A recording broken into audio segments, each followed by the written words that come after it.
En el anterior episodio comentaba que tengo problemas para iniciar, no tengo una introducción así bien establecida. Algo diseñado. Sí, entonces a veces solo empiezo a hablar y soy un poco raro, pero bueno, ya vamos a ir descubriendo algún tipo de introducción. Sí. Hola, bienvenidos a los podcasts de Ale. A lo largo de los episodios. Entonces, hoy día estoy contento porque es una persona que quería entrevistar hace tiempo. Y te he escogido principalmente porque siento que eres de las personas que conoce mucho de estos temas que vamos a hablar y de muchos otros, entonces también a costo de limitar los temas. Incluso claro. Ahorita justo antes de cámara me decías, solo de este tema podemos hablar 3 horas, entonces eso me gusta porque va a estar muy rico, creo. Estoy emocionado por lo que pueda salir, pero antes quisiera que te presentes un poco a qué te dedicas. A ver, soy Pablo Bustamante, me dedico a varias cosas, pero principalmente soy docente en la universidad. Doy clases desde hace ya 15 años, o sea, es harto, siempre que lo pienso ya es bastante tiempo. Justo ayer me pasó una anécdota de que me subí a un taxi y era un chico que estaba trabajando para ganarse sus pesos y no le había dicho a su papá que estaba trabajando, ¿no? Y yo, ¿y en qué universidad estás? Todo. Y todo me preguntan, no, yo doy clases en la U, ¿no? Y no me creía que tenía ya 37 años, ¿no? Según él me decía, no, pero pareces de 29, 30, digamos. Y yo, gracias. Aparte de eso me dedico a lo que es la realización audiovisual, ¿no? Hago materiales audiovisuales, especialmente como parte de proyectos, ¿no? Documentales, cortometrajes, alguna vez videoclips, ¿no? O sea, como parte de proyectos dentro de ONGs, etc. Me dedico a la fotografía y muchísimo a lo que es los videojuegos, ¿no? Es algo que me gusta desde siempre, desde mis primeros recuerdos deben estar vinculados a los videojuegos. Ya directamente, ya que tocas el tema de los videojuegos, hay una pregunta que me han dicho que te haga porque hablando un poco de, yo voy a entrevistar a esta persona, alguna pregunta que te gustaría hacerle, así porque a veces hay ideas de la gente, entonces es justo una persona mayor, de más de 50, no es tan mayor, pero tiene más de 50 y me decía que nunca ha jugado un videojuego en su vida. Y me decía, pregúntale de qué me pierdo si nunca he jugado. Te voy a contar una anécdota con eso. Hace... ya deben ser 28 años más o menos, porque yo tenía como unos 9 años, llegó mi primera computadora a la casa, ¿ya? Y era una 486, una computadora de trabajo, digamos, ¿no? No era la más potente de su época porque ya había las Pentium 1, entonces era como una bajita, pero que me empezó a servir para poder utilizar. ¿Eso qué año? Por eso, hace 28 años. Ya. Echarle el cálculo. Ya, por ahí. Ya no me acuerdo los años, pero era en los 90. Por ahí 93, no, 94 ya. Sí, 93, 94 llegó la primera compu mía. Y lo primero que me dijeron era, esto es para trabajar, aquí no se juega, sí, esto sirve para hacer trabajos, ¿no? Y lo primero que yo hice fue instalar juegos, ¿no? O sea, primero entré a ver si había y segundo instalé juegos. Irónicamente mi mamá, que para ese momento ya tenía como 50 años, 50 y algo años, ella nació el 41, tenía muchos problemas para usar la computadora, ¿no? Empezó a usar, mira, en esa época Windows 3.1, o sea, ni siquiera antes del 95, ¿no? Que fue el gran cambio de Windows. Era Windows 3.1, usabas DOS, etc. Y ella no ubicaba bien cómo usar el mouse, ¿no? Creo que usar el teclado no es nada complicado para las generaciones más antiguas porque tiene mucha relación con la máquina de escribir, se parece, es lo mismo, ¿no? Pero en cambio con el mouse hay mucho problema porque es algo muy diferente a lo que antes se usaba, ¿no? Entonces es un aparato que es muy, digamos, muy abstracto, ¿no? Ese creo que sería el concepto, porque tú mueves algo y no se escribe algo que tú estás esperando, sino se mueve una flechita que te lleva a otras cosas. Y mi mamá tenía muchos problemas con eso, ¿no? Entonces me dijo, ¿qué puedo hacer? O sea, ¿cómo aprendo? ¿Habrá algún curso? Y yo le digo, ay, mami, se lo he abierto así en el Windows, he dicho, mira, vienes con la flechita aquí y esto se llama solitario, ¿no? Y vas a jugar solitario, igual que con las cartitas vas a jugar solitario y todo. A mi mamá le encantó jugar solitario y todo. Y Y el tema es que años después yo me enteré que realmente esos juegos de Windows no estaban puestos ahí para entretener, sino eran de verdad para enseñar a las personas a usar el mouse, etc. Yo creo que cuando no has jugado videojuegos mucho o nunca, digamos, te has perdido de un proceso de aprendizaje del uso de tecnología, ¿no? Y yo tengo una visión que de hecho cuando hice la tesis de la maestría, justamente parte de eso empecé a desarrollar. En la licenciatura, en realidad en la maestría lo revisé mucho más, era que los videojuegos y todos los elementos lúdicos de jugar dentro de una computadora, a vos te enseñan mucho el vínculo hacia el uso de aparatos tecnológicos, ¿no? Los niños de hecho aprenden a utilizar los celulares o las computadoras, etcétera, jugando, ¿no? Como yo en mi momento aprendí jugando, mi mamá aprendió jugando. Creo que es un entrenamiento para poder acostumbrarse al uso. Ahora, por ejemplo, a arrastrar cosas, a mover, a cambiar. Entonces, a esa persona yo le diría, o sea, al no jugar y al no darte la oportunidad de no jugar, especialmente si tienes el concepto de que no lo estás haciendo porque eso es para niños y no es serio, etcétera, te estás perdiendo de todo un mundo de aprendizajes, ¿no? No solo del uso tecnológico, sino muchos otros aprendizajes que vas desarrollando a lo largo de tu actividad de jugar, ¿no? Siempre invito a las personas mayores, cuando doy charlas, por ejemplo, a papás, a que en lugar de criticar a sus hijos por jugar y controlar cuando juegan, que puedan controlar eso a partir de ellos también aprender qué están haciendo, animarse a jugar, a tratar de comprender. Por ahí no les gusta, pero intentar no te va a hacer daño, digamos, ¿no? O sea, quizás te gusta, quizás no, y vas a poder comprender mejor el por qué las personas le agarran eso que de pronto no es necesariamente una adicción, sino ya se ha vuelto una forma de la vivencia cotidiana, es un estilo de vida, ¿no? Yo no conozco a nadie que me pueda decir que jamás ha jugado. Entonces, porque siempre, no, yo nunca he jugado, le digo, pero ni siquiera la viborita en los Nokia. Ah, no, eso sí, entonces has jugado. No lo harás cotidianamente, pero has jugado, es parte de nuestra cotidianidad ahora.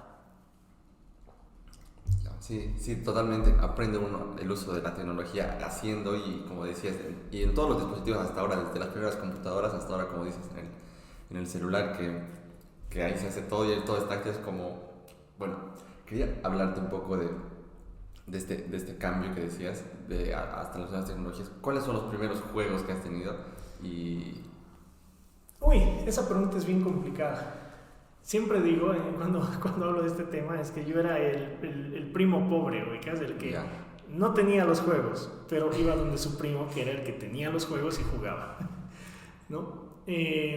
Porque si yo te digo, por ejemplo, el primer videojuego consola que yo he tenido personal ha sido la Wii, o sea, estamos hablando de 2004, 2005, o sea, es mucho tiempo después de haber empezado a jugar. Antes de eso jugaba en computadora, yo soy un jugador de computadora y hasta ahora sigo jugando en la computadora más que en consolas en muchos casos, ¿no? Pero mi primo sí tenía muchas consolas anteriores, ¿no? Pero antes de eso yo jugaba con los jueguitos de pantalla LCD, ¿no? Que eran estos jueguitos chiquitos que eran como ¿no? Y era una cosita negra en una pantalla que estaba prediseñada para que tú dispares o hagas cositas, ¿no? O sea, dependiendo del juego que venía. Nintendo tenía los famosos Game & Watch, pero esos no nos llegaban acá nos llegaban la versión china, ¿no? Barata, entre comillas. Y aún así, durante años no tuve uno, ¿no? Era como que me prestaba de amigos, etcétera.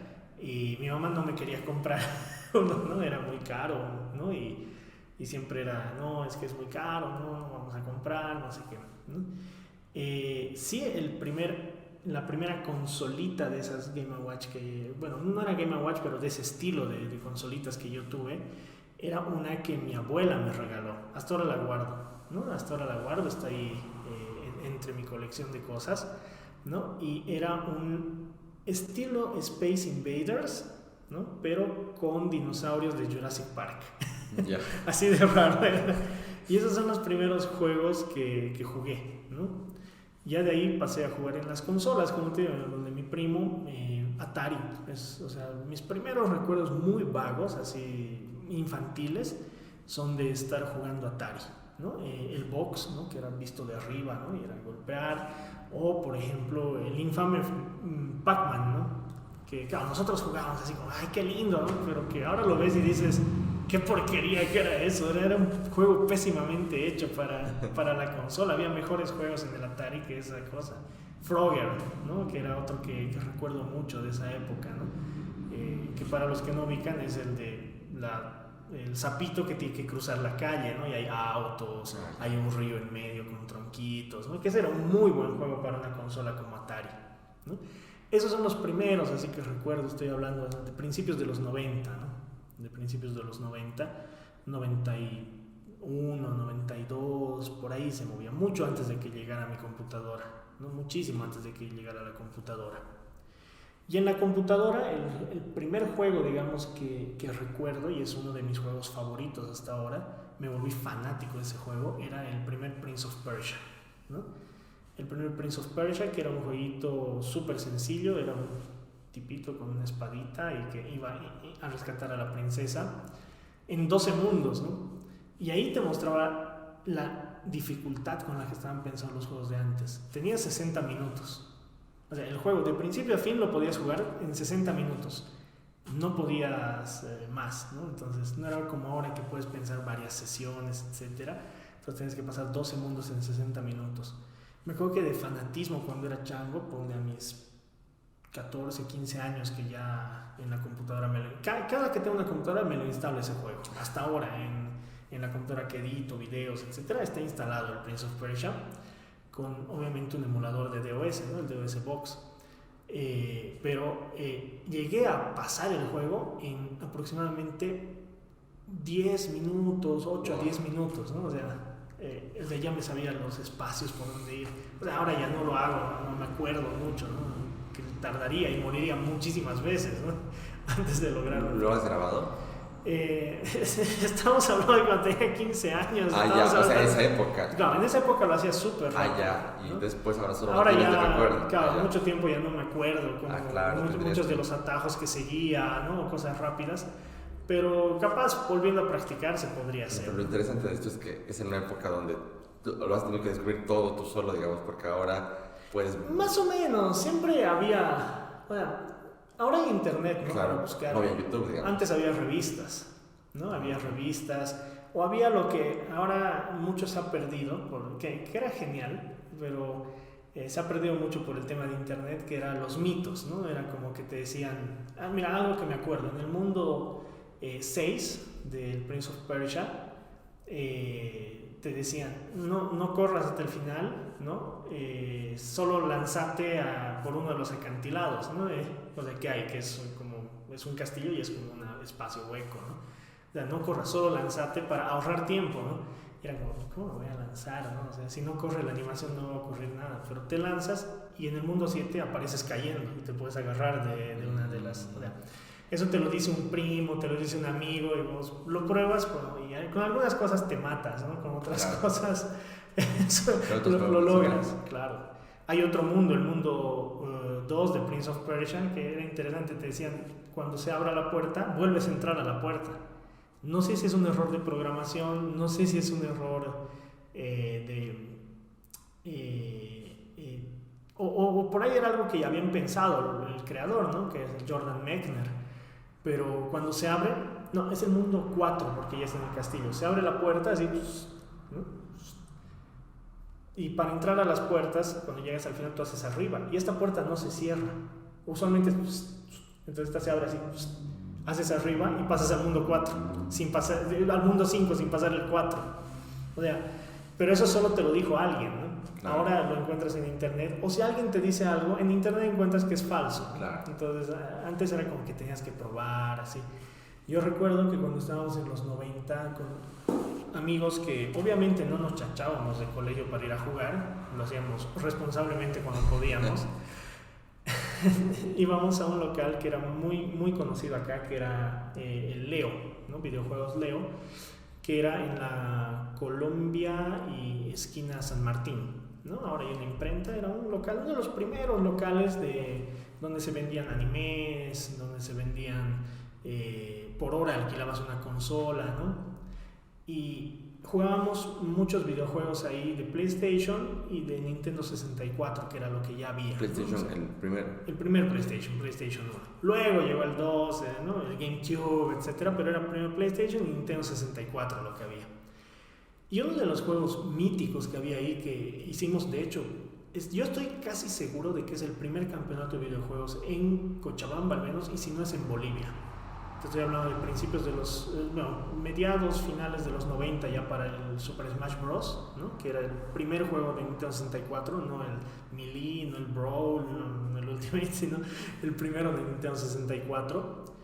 Hacíamos campeonatos, éramos muy fanáticos todos los que estaban ahí, ¿no? Y había un chico que venía y siempre se inventaba algo, ¿no? O sea, decía, me han dicho que sí, no sé qué, o sea, era el típico que se inventaba cosas, ¿no? Y uno de los grandes inventos que tenía era sobre Magikarp, ¿no? Que para los que son fanáticos ubican es un Pokémon y probablemente el Pokémon más inútil que está ahí, ¿no? Es un pez fuera del agua. Es un pez que solo salpica, ¿no? O sea, de hecho su movimiento en Pokémon es Splash, ¿no? Y ya. Y nos decía, no, y obviamente tiene una evolución súper poderosa, ¿no? Sí. Que es Gyarados, ¿no?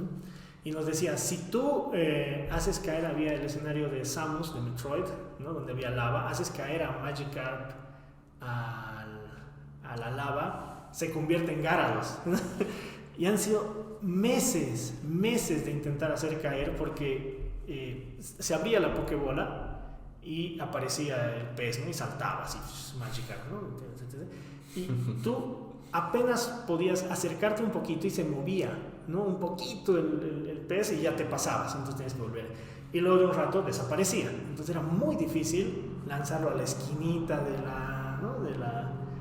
la cancha para hacerlo caer, ¿no? Y que al final lo hicimos caer y no pasaba nada, ¿no? Nunca pasó nada, era así, fue meses de intento y era como, al tipo lo odiaba, ¿no? Pero luego que lo ves así en perspectiva, esas cosas se han perdido mucho, ¿no? Porque ya es fácil descubrir, ¿no? O sea, pones Magikarp, se transforma en Gyarados. ¿Y te dice cómo? Te dicen no, o te dicen sí o te dicen no, es un mito, ¿no? Fake news.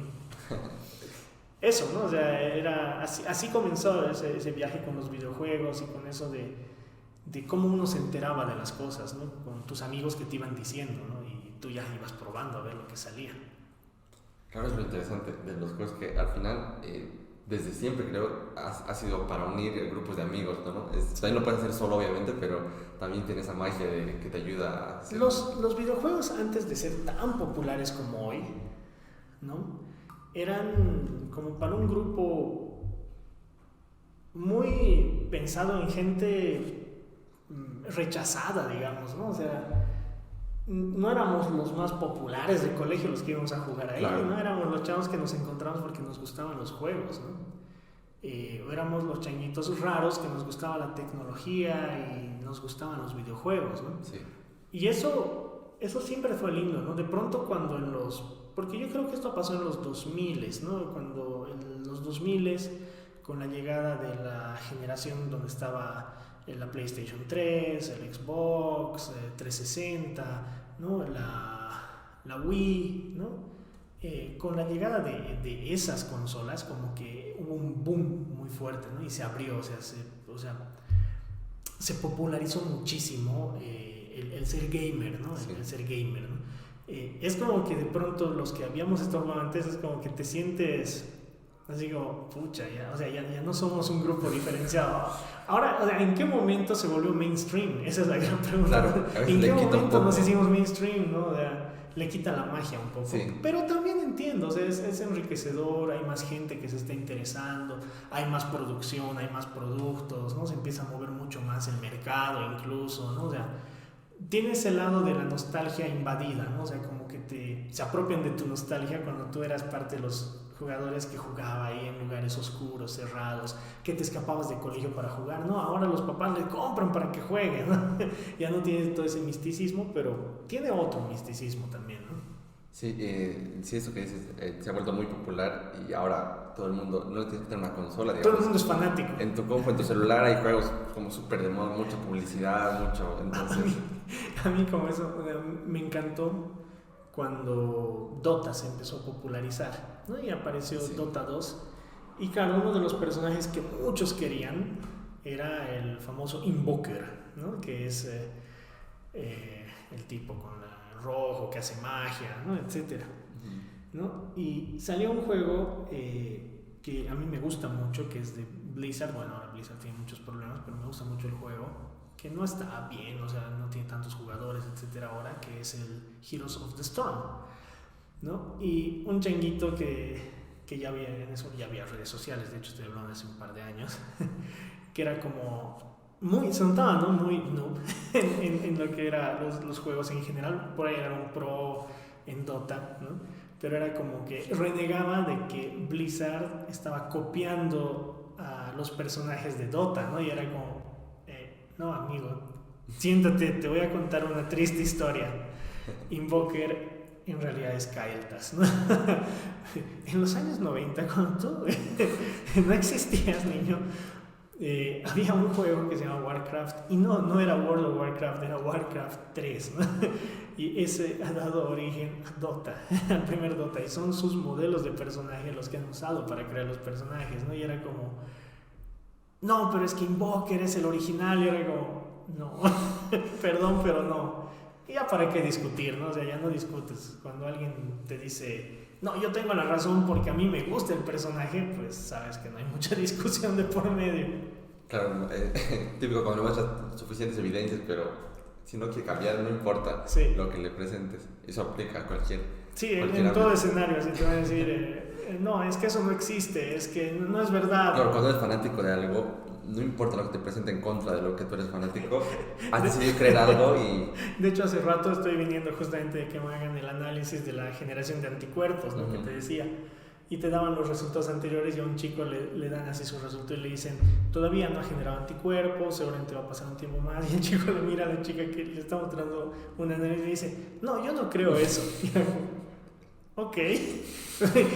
Y yo así me mensaje, no lo creas, solamente te han hecho un análisis en la sangre que saca un resultado. Solo te han presentado un dato ya. Solo te han presentado un informe, no lo creas, estás en tu derecho de no creerlo, pero también hay que entender lo tonto que te ves al que te presenten tanta evidencia y tú digas, no, lo mismo me pasó con este chango, no, Invoker era el original, es como, like por eso. Sí. Sí, lo que hablaba, yo decía siempre estos temas complicados, que me gusta a veces tocarlos en estos programas, que es hablar de religión política y fútbol, que entra ahí, que no entra en la categoría de relevancia, pero sí en la categoría de fanatismo que puede... Fútbol en videojuegos es fanatismo puro. Entonces sí, y decía, pues justo el problema es el fanatismo, porque ya seas fan de un partido político, o de un personaje político, o de una ideología política, o de una religión, eso es lo que vas a decidir, y eso es lo que perjudica que se den estas discusiones, que alimenten el debate, o que puedas cambiar de opinión, porque es complicado cuando eres fanático, entonces... Sí, o sea, de hecho, ahora que has dicho fútbol y videojuegos, te voy a decir algo que seguramente muchos fanáticos se van a ofender. No, amigo, que te compres el último FIFA no te hace especial. FIFA no ha cambiado en los últimos 10 años. Es lo mismo. Te están vendiendo el mismo juego. Y la gente jura que no, Y siempre tiene el FIFA 2021, el FIFA 2020. No, pero por los jugadores, ¿no? Podrías crear tus propios personajes, ¿no? O sea, es el mismo juego al final, ¿no? O sea, de hecho, ¿no? Pero ha mejorado en gráficos, digamos. Pero cada año, justifica gastar cada año. No sé si cada año, ¿no? Claro, pero digamos de 2010 ahora. O sea, peor aún a partir de los 2000, ¿no? Donde te podrían, en lugar de venderte cada año, podrían actualizarte la plantilla. Sí, eso es solo para venderte más. Cada 3 años sacar, o cada 4 años sacar un nuevo juego que tenga con una mejora gráfica, ¿no? Que justifique una generación nueva. Podrían sacar un juego de FIFA para una generación entera de consolas y actualizarlo, ¿no? Haciendo lo mejor que puedan con los gráficos y solo actualizar plantillas. No, amigo, no te hace especial comprarte los últimos cada año. No, claro. Es una estrategia, digamos, para vender más. Es una estrategia cruel, y que funciona. Sí. Claro, lo peor es que funciona. Sí, y lo hacen muchas compañías ahora, ¿no? O sea, los expertos en eso son EA, ¿no? Que es así su especialidad, pero Ubisoft ha hecho lo mismo, ¿no? Con Assassin's Creed, ¿no? O sea, cada año te vendía un Assassin's Creed donde le cambiaban algo y estaba lleno de errores y terminó llamándose Ubisoft, ¿no? Y para hacer eso, justo dejaron de producir uno de los juegos que me pareció espectacular para su momento, que era parte del la recuperación de Prince of Persia, ¿no? El Prince of Persia Sands of Time marcó un antes y un después en los videojuegos también, en 3D. ¿Por qué? Por las mecánicas que manejaba, la dinámica que tenía. Por ejemplo, era uno de los juegos en los que implementó muy bien en su momento esta mecánica de retroceder el tiempo para corregir algo, ¿no? Con la daga y las arenitas que tenías podías retroceder, digamos, 15 segundos, 20 segundos de lo que habías hecho. Si te estabas cayendo a un precipicio, apretabas y era como ¿no? Entonces cambió mucho, ¿no? Y volvió los juegos como algo muy, pero muy serio, ¿no? En la dinámica. No es que sea el primer juego serio, había muchos juegos con temáticas ya serias, pero era un juego muy interesante. Además recuperaba una franquicia súper buena, todo. Y empezaron a hacer Assassin's Creed en realidad como un nuevo Prince of Persia, ¿no? O sea, era esa la idea. Y luego prefirieron hacer su propia franquicia, obviamente para no pagar derechos a nadie, y de ahí la sobreexplotaron, ¿no? O sea, la hiper sobreexplotaron. De hecho, juegas el primer Assassin's Creed a alturas de ahora y es como, no es tan buen juego. Viéndolo con los ojos de ahora, en su momento era muy revolucionario, ¿no? Mundo abierto, había muchas cosas que hacer. Ahora es muy vacío, ¿no? Pero rompió mucho también Assassin's Creed. Pero de ahí se volvió como el mismo juego con una historia que variaba y lleno de errores, y en lugar de dedicarle mucho tiempo a sacar un buen juego. Un cacho volviendo al tema de los primeros juegos. En mi caso, yo creo que comparto un poco de toda mi estancia en colegio, primaria, hasta secundaria, incluso los primeros años. Nunca he tenido yo una consola de juegos. Todos tenían el Play 2, me acuerdo, en mi época de primaria. ¿Y tú ibas a visitarlos? Sí, no la llevaba tampoco tanto, porque cuando los visitaba así, alguna vez el Wii, me acuerdo que tenía un amigo, que ese sí me encantaba jugar, pero lo visitaba de vez en cuando en su cumpleaños, alguna vez organizaba para jugar, así. Y nunca me he querido comprar una consola, porque, como decía, esta mentalidad de, no, que te va a volver adicto, o que si no, o sea, muy cerrados a eso mis papás. Las adicciones existen, pero existen a los videojuegos como existe a la Coca-Cola, como existe al fútbol, como existe al trabajo, como existe a todo, ¿no? A cualquier cosa. Claro, los videojuegos serían una cosa más que... Claro. Exacto. Entonces, pero no, en ese momento no lo entendía. Pero me acuerdo, tenía un tío que, bueno, que en paz descanse, que ese momento él volvía de Bélgica y me trajo una consola muy rara, que es una cabeza de Bob Esponja.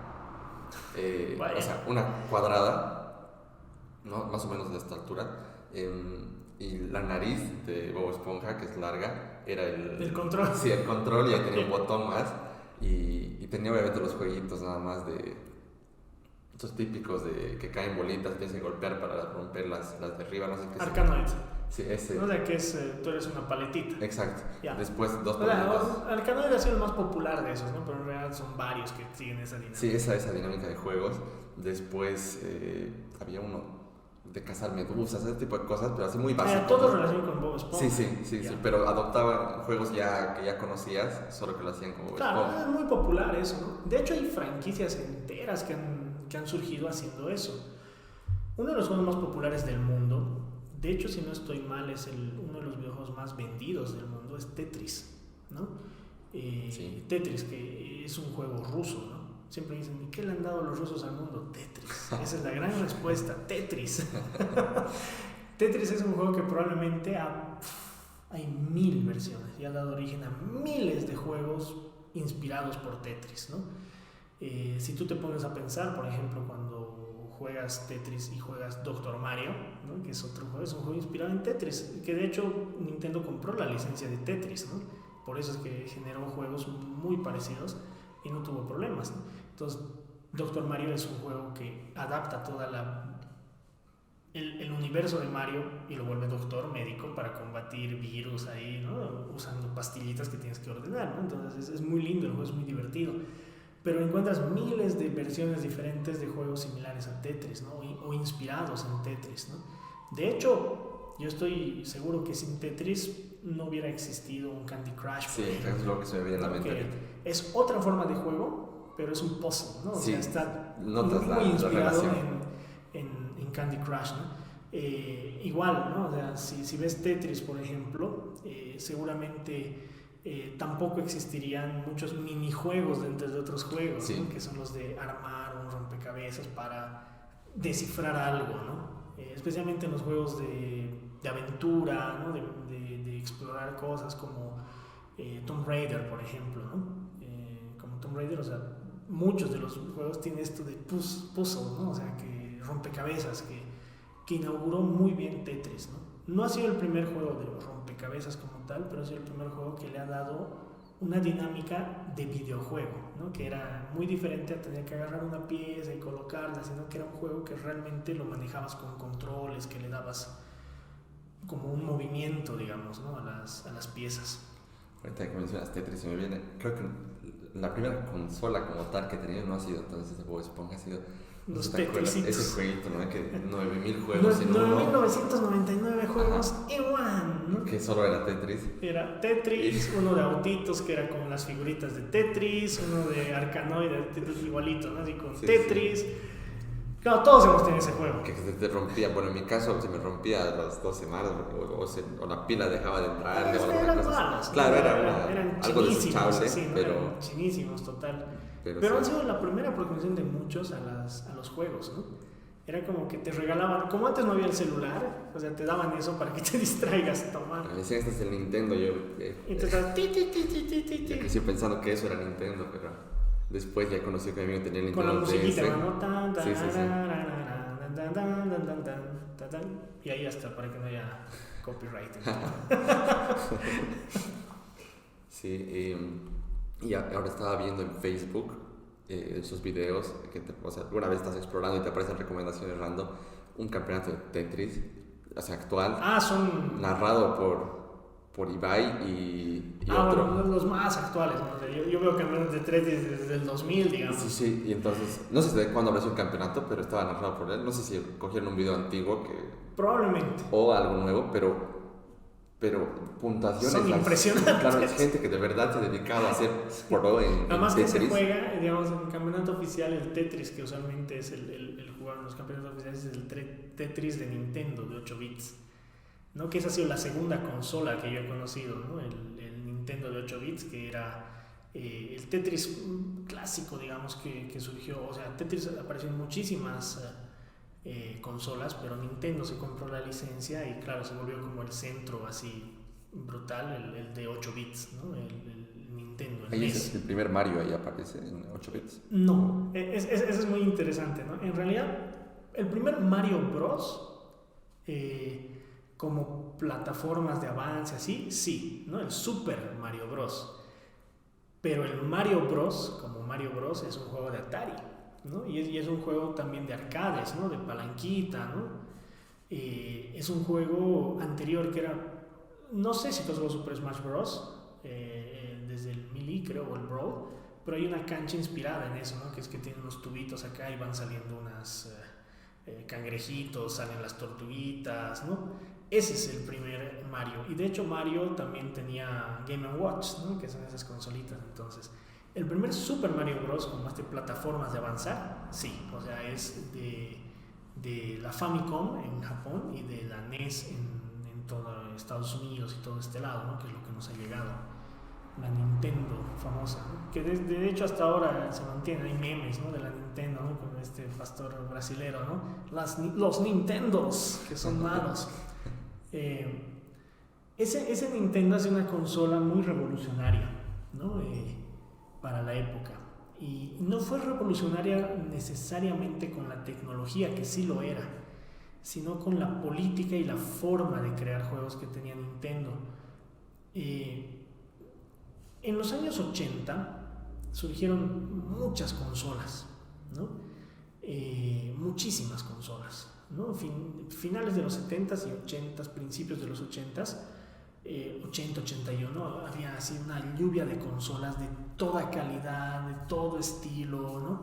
Y muchos juegos, ¿no? O sea, nadie controlaba quién hacía los juegos, entonces en un Atari tú podías encontrar miles de juegos diferentes y algunos que eran basura, ¿no? O sea, pésimamente hechos, poco dinámicos, mal desarrollados, ¿no? Como te digo, el ejemplo clásico es Pac-Man, ¿no? Que tú comparas el Pac-Man de las arcades, ¿no? Que era el amarillito, claro, así, muy bueno, ¿no?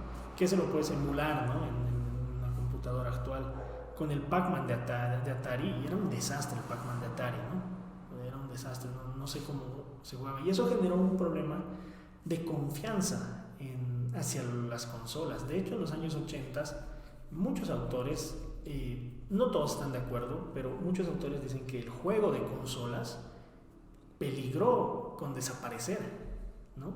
De lo mal planificado que estaba eso, de la tanta cantidad de malas copias, de clones mal hechos, de juegos mal, ¿no? Un problema de calidad. Entonces Nintendo con el 8 bits llega y pone una consola que además en Japón era interesante, no la querían vender como juego, ¿no? Por eso le llaman Famicom, Family Computer, ¿no? Y en Estados Unidos y todo este lado, ¿no? Y más occidental, es la NES, Nintendo Entertainment System, ¿no? O sea, más vinculada a los juegos, sí, pero no era una consola de juegos, justo para desprenderse un poco de eso, ¿no? Y para que los papás lo compren como algo no malo, ¿no? Que ya desde siempre los juegos nacieron viéndose mal, ¿no? Entonces ahí se empezaron a desarrollar algo que Nintendo le llamó el sello de calidad de Nintendo, ¿no? Entonces Nintendo manejaba o tenía control de quienes producían para su consola y, entre comillas, verificaba o certificaba los juegos, ¿no? Eso tuvo muchas violaciones, de hecho hay juegos pésimos también para esa consola, no todo es bueno, ¿no? Pero le dio como una posibilidad de confianza, que es lo que se había perdido, ¿no? Y muchos dicen que realmente el NES junto con otros tipos de consolas y el Game Boy, ¿no? Que fue un boom también de lo portátil, fueron los que reavivaron el mercado de videojuegos, que estaba bien complicado en los años 80, ¿no? El 82 específicamente estuvo bien complicado. Y durante 3 años fue bien complicado el escenario de los juegos, hasta que el 85 surge la NES, ¿no? O sea, como una consola que te ofrecía eso, ¿no? Esa posibilidad de confiar en que ibas a tener juegos que cumplieran mínimos estándares de calidad, ¿no? Sí cumplió la promesa, no cumplió la podemos discutir, ¿no? Porque como digo, hay juegos malos también ahí. Pero esa probablemente fue la consola que hizo el boom en todo el mundo y en Latinoamérica también, ¿no? No llegaban muchas y eran caras, pero las que llegaron son las que muchos ahorita que están por los 20 y algo años, 27, 28, 29, 30, las recuerdan, ¿no? O sea, como sus primeros recuerdos están vinculados con la NES, ¿no? Como digo, los míos son con Atari y luego con la NES. ¿Y cuándo la rompió así? Completamente Nintendo, ¿no? Como se dice, la sacó de la cancha en terminología del béisbol, ¿no? Fue con la Super Nintendo, ¿no? Era una consola espectacular, ¿no? Yo recuerdo que esa consola, fuimos en un viaje a La Paz con mi primo y mi tío, y una de las cosas que íbamos a hacer como parte del viaje era ir a comprar la Super Nintendo. Eso sí, es NES, es NES, ¿no? La Super Nintendo Entertainment System, ¿no? Que justo ahí, una de las cosas que me pareció muy interesante es darme cuenta que las personas mayores no ubicaban, porque compramos la Super Nintendo, ¿no? Y venía con un solo juego, que era Super Mario World, ¿no? Y estábamos en un cuarto ahí de la casa de mi tío, mi primo le instala, ¿no? Y le empezamos a jugar, todo bien. Y uno de los comentarios que recuerdo de mi tía que estaba ahí era: pero ¿y cuál es la diferencia? Yo no veo diferencia, es igual que la otra, ¿no? Y con mi primo: pero mira, tía, el fondo se mueve, ¿no? Que uno dice, es una tontería, ¿no? Pero claro, los fondos de NES eran estáticos, no se movían, ¿no? En cambio acá había cosas en el fondo que se movían, una nube que se movía, ¿no? Porque era más potente, entonces te permitía hacer esas cosas, ¿no?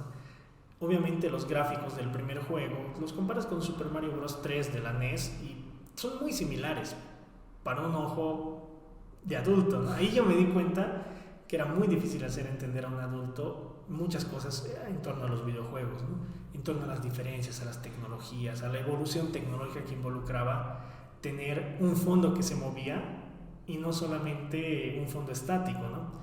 Que puede parecer una sutileza, una tontería al principio y que de pronto luego en realidad te está demostrando una potencia que tiene una consola, ¿no? Que de hecho la Super Nintendo para su época era bastante potente, ¿no? En Latinoamérica no llegó mucho las competencias que tenía, ¿no? Que era Sega, Mega Drive, etcétera. No llegó. Éramos muy de nicho de Nintendo. Sí. Creo que por eso hasta ahora muchos tienen como una añoranza por esa marca, por la marca Nintendo. Creo que siempre ha mantenido las cosas como de buena calidad. Sí, ese es un clásico sello de Nintendo, aunque los que tienen la Switch sufrirán por el famoso Joy-Con Drift. Pero siempre ha tenido buena calidad, ¿no? En su producción, etcétera, en sus... de Nintendo me gusta que es probablemente una compañía que va a tardar 6 años en sacar un juego, ¿no? O sea, no va a sacar un juego cada año, ¿no? No tiene realmente así franquicias o títulos que sean como para sacarlos cada año, ¿no? A veces sí ha tenido tropiezos, ¿no? En algunos juegos que sí salieron un montón, ¿no? Pero siempre se toma el tiempo para poder construir, ¿no? Para poder desarrollar un juego y cada juego tiene algo especial, ¿no? Y es diferenciador del anterior, no es como una versión diferente. Sí, en los últimos años ha perdido mucho el toque en cuanto a que todo remasteriza, ¿no? O sea, pero no solo Nintendo, es todos en general. Sí. Se ha vuelto una remasterización, que la versión HD, que la versión 4K, y es el mismo juego, pero con más color, más definición, más esto, más aquello, ¿no? Que no está mal. Por último, nuevas generaciones conocen juegos antiguos, clásicos, digamos, ¿no? Los Zeldas, por ejemplo, clásicos, ¿no?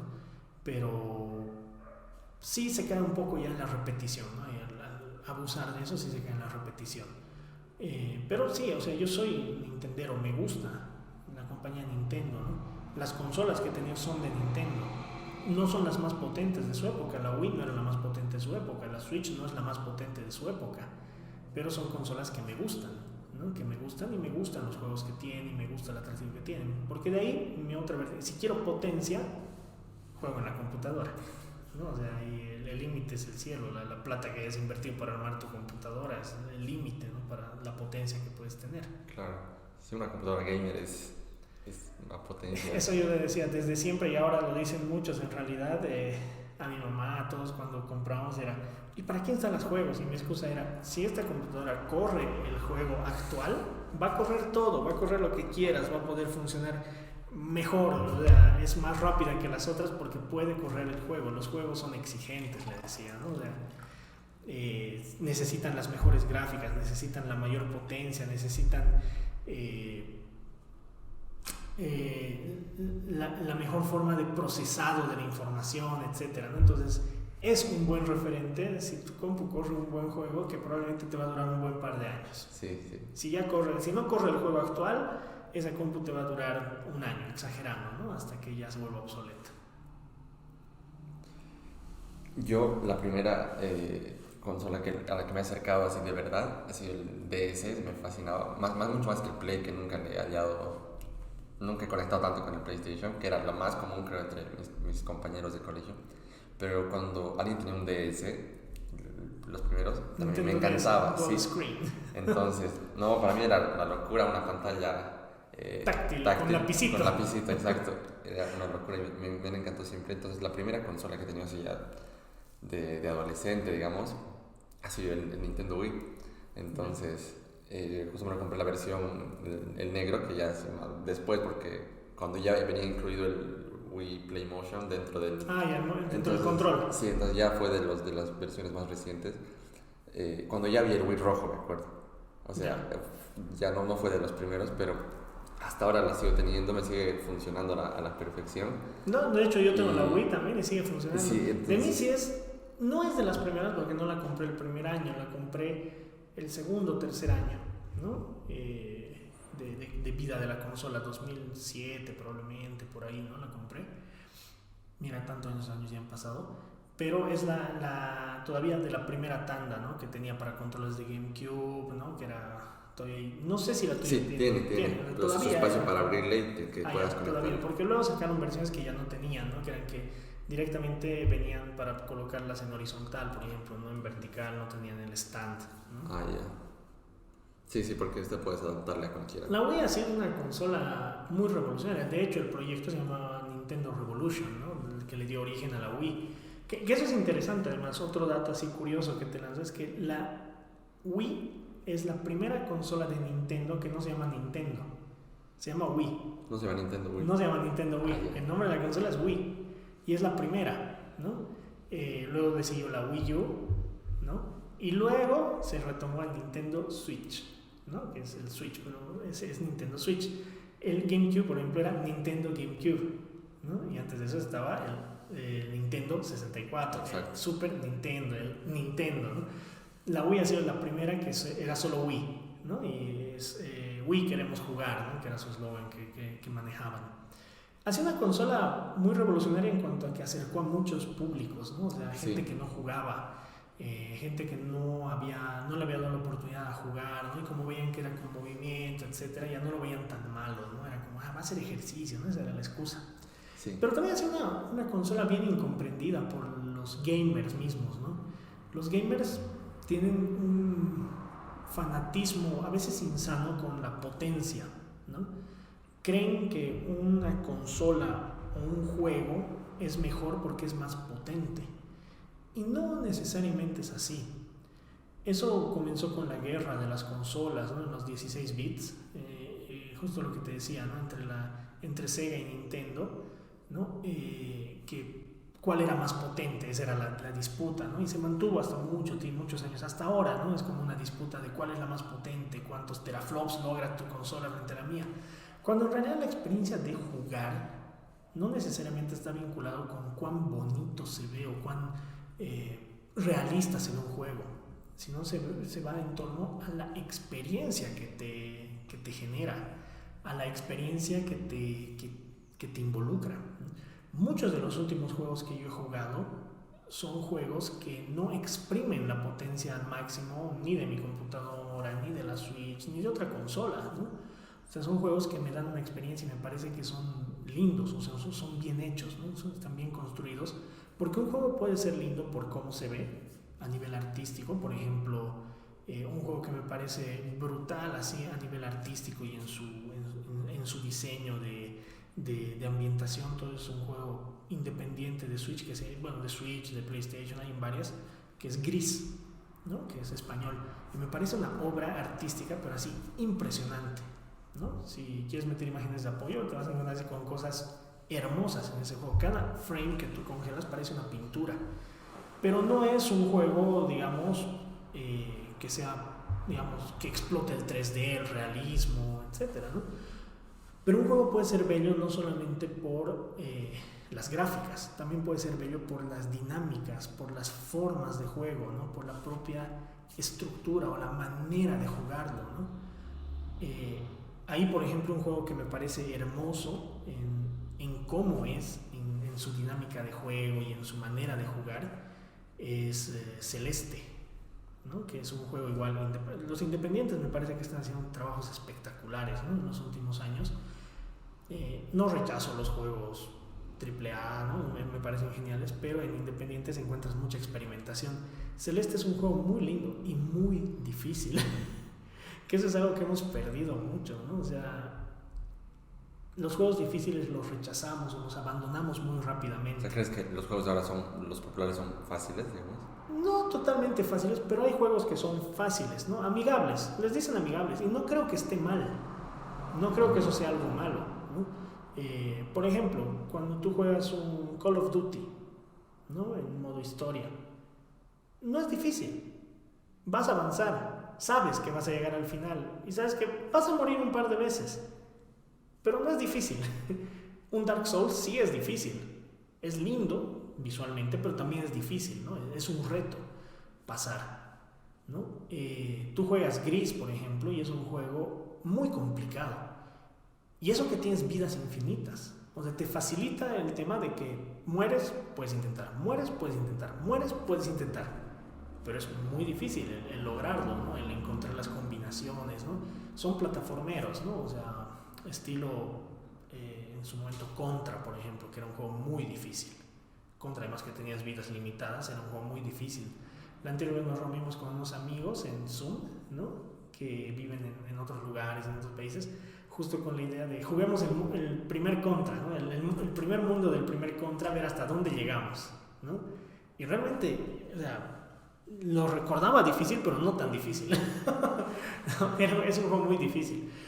Entonces, no creo que haya juegos que sean más fáciles ahora, pero sí o sea, no creo que solo haya juegos fáciles ahora, eso quiero decir, sino que los juegos de antes probablemente la mayoría eran difíciles, por varios factores, problemas de diseño, ¿no? Probablemente había mucha inexperiencia en el diseñar, entonces era difícil porque era injusto, no porque necesariamente quería ser difícil, o porque realmente estaba basado en juegos de maquinitas, de arcades.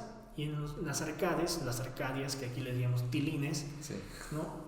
Esos aparatos eran diseñados para que tú gastes plata, para que sea un reto, para que mueras muchas veces, para que metas monedas. Entonces, per se tenían que ser difíciles. claro.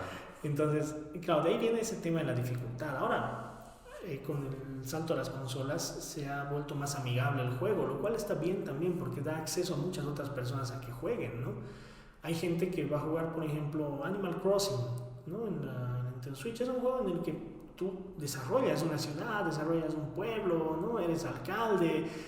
No, o sea, tiene una dificultad en cuanto a cosas que tienes que lograr, pero no es una dificultad de frustración, de morir y morir y morir y morir, ¿no? Tiene un grado de dificultad, ¿no? Pero tienes otros juegos que son también como más de experiencia amigables. Gris, que te digo que es un juego que me parece a mí muy lindo. Es un juego que es muy fácil, o sea, tú vas avanzando, vas desentrañando una historia, ¿no? Te está narrando una historia, no te va a castigar por no saber cómo hacer las cosas, ¿no? Pero lo lindo está en la parte de la narrativa, de la parte visual, ¿no?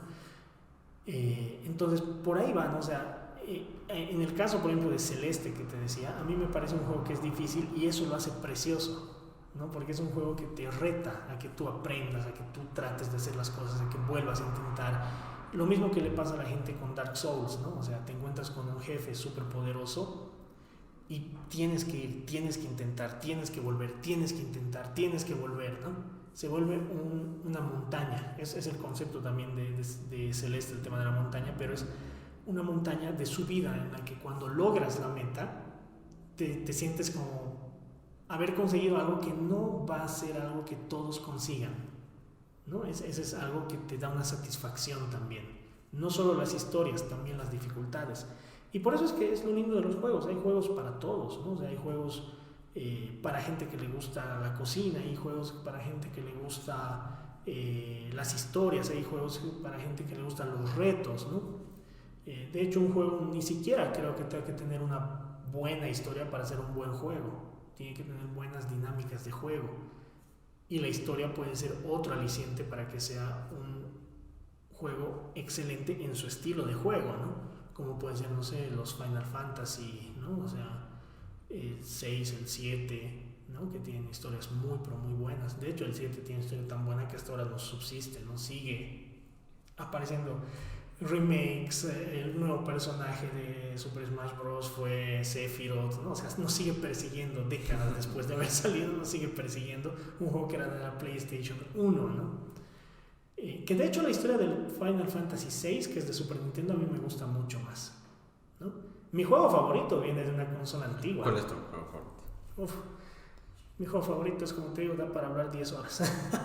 Mi juego favorito es un juego que sale en la Super Nintendo, ya para el final de su tiempo de vida, y es un RPG, un JRPG, ¿no? O sea, un RPG estilo japonés que se llama Chrono Trigger. Probablemente a muchos no les suena ese nombre, ¿no?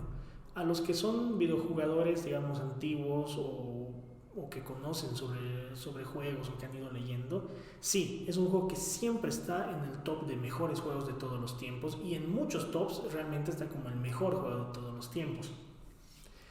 Es un juego muy muy complejo en cuanto a su planteamiento, pero muy amigable en cuanto a su funcionamiento. O sea, tiene una historia brillante, ¿no? Tiene una historia brillante.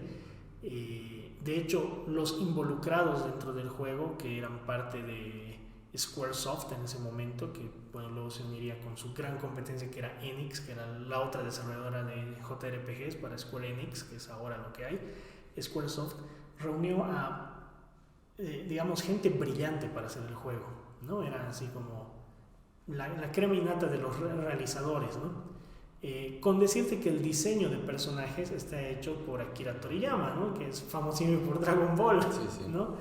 Pero él no es el único brillante, son todos. La música, Nobuo Uematsu, Yasunori Mitsuda, ¿no? Que han hecho obras brillantes dentro de una consola que podía reproducir música en 16 bits, ¿no? De que tenía su propio estilo de música, ¿no?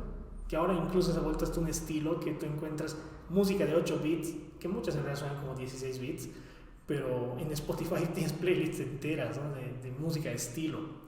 Entonces, dentro de las limitaciones que tenía una consola, estaba en el final de su vida, la PlayStation ya se sabía que venía, etcétera. Desarrollaron un juego que tiene una historia muy vinculada con cosas que a mí siempre me han apasionado, así como viajes en el tiempo, personajes que iban creciendo y desarrollándose y que cambiaban. Ha sido probablemente el primer juego en el que yo me he topado con un riesgo que no todos los juegos asumen. Spoiler alert para los que no han jugado, pero en un momento de la historia que puede pasar o puede no pasar, porque además tiene múltiples finales, el personaje principal muere. Y puedes acabar el juego sin el personaje principal. ¿Lo ubicas? Ese era un riesgo que no lo tenían muchos jugadores, ¿no? Muchos juegos. O sea, finales alternativos le da una... Claro, en la mayoría de los juegos si muere Mario tienes que reiniciar. Porque no puedes acabar el juego con la princesa, digamos. O sea, tienes que acabarlo con el principal. Aquí era como que un riesgo muy alto de llegar a ese tipo de estándares. Y yo creo que ahí es donde yo me he topado con un juego que narrativamente compite de tú a tú con un libro. Bueno. Es muy complejo narrativamente, tiene una complejidad muy elevada en cuanto a la historia. No es el primer juego que narrativamente sea complejo, pero es el primero que a mí me afectó así como persona que jugaba, que realmente ha sido como, wow, esto tiene la calidad que puede tener un buen libro o una buena película. ¿No? O sea, no hay donde perderse, los juegos están ya a un nivel narrativo complejo. Yo lo jugué hace mucho tiempo después, yo no lo jugué en Super Nintendo, de hecho, no creo que haya llegado aquí en su momento a Latinoamérica como tal para la Super Nintendo, como cartucho, más de probablemente muy pocas copias, ¿no? Yo lo jugué cuando estaba en colegio, en intermedio, ya tendría unos 16 años, o sea, ya tenía internet, por ejemplo, ¿no? El internet es... No descuelguen el teléfono porque estoy usando internet, ¿no? Y ahí me encontré con una página de emuladores donde te podías descargar un emulador de Super Nintendo, ¿no? El SNES 9X y luego el ZSNES, ¿no? Que son emuladores famosos.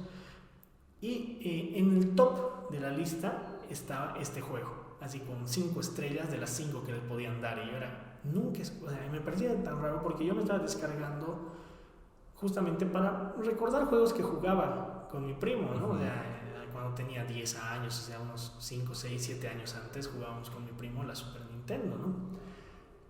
Pero nunca había escuchado este juego. Entonces, guay, qué raro, a ver, voy a buscar por eso, es un virus, ¿no? Un típico pensamiento de... y pongo así, Chrono Trigger. Listado de videojuegos, Chrono Trigger, en segundo, tercer lugar. A veces está en mejores juegos de Super Nintendo, a veces está Zelda Link to the Past, luego Chrono Trigger, a veces está Chrono Trigger primero, Final Fantasy VI, pero siempre aparecían juegos que conocía, A Link to the Past, Final Fantasy VI y Chrono Trigger, que era un juego que yo estaba en pelotas, no sabía qué era.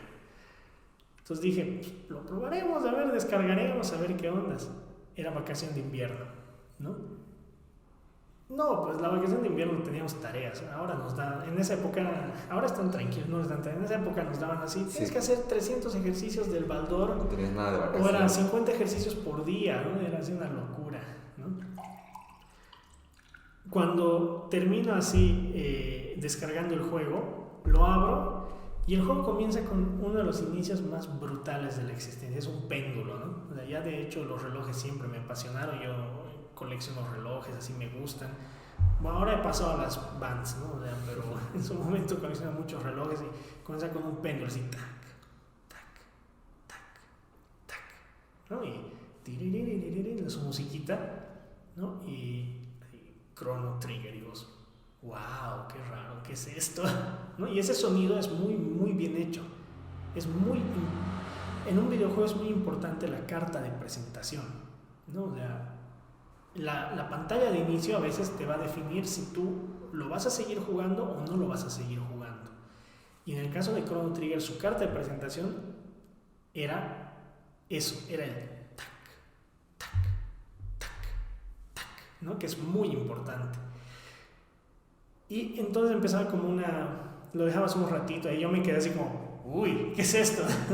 Y lo dejas un ratito y empiezan a correr imágenes del juego, ¿no? Con una música que es muy, muy espectacular.